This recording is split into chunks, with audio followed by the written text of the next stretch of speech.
In these clips, you are going to meet some extraordinary people. Their paths are filled too much and too often with heartache, suffering, and deprivation. But what each of them has in common is a remarkable ability to overcome great obstacles.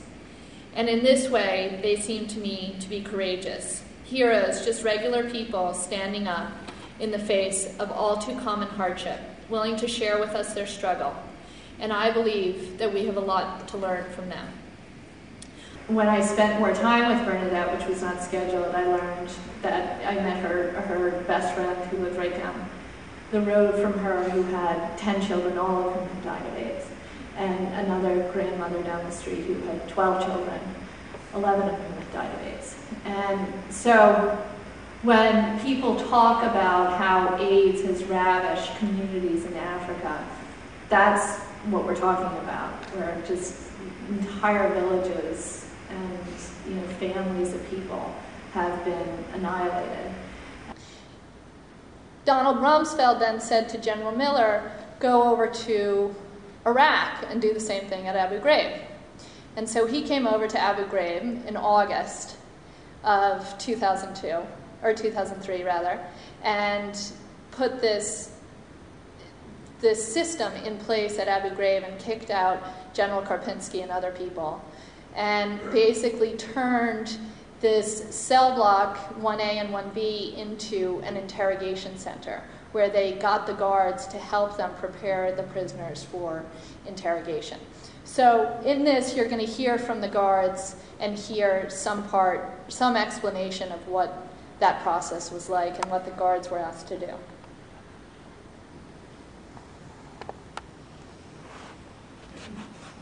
هو المحققين يأمرون اللي مثلا احنا نحس من يعرضونا للتعذيب انه عندك ثاني يوم تحقيق، يعني كأنه يهيئونك للتحقيق. هو بالحقيقة احنا نظن انه اللي يأمر بالتعذيب هو نفس المحقق. We know that after General Miller's visit to Abu Ghraib prison and to Iraq in August-September 2003, that the MPs were removed from the control of General Janis Karpinski, who was the commander of military police for Iraq, and placed under the control of military intelligence. The MPs were then no longer part of, if you will, the kind of incarceration staff. They were moved to be a part of the interrogation staff. So the MPs had the job of softening up, creating the conditions for effective interrogation by the military interrogators.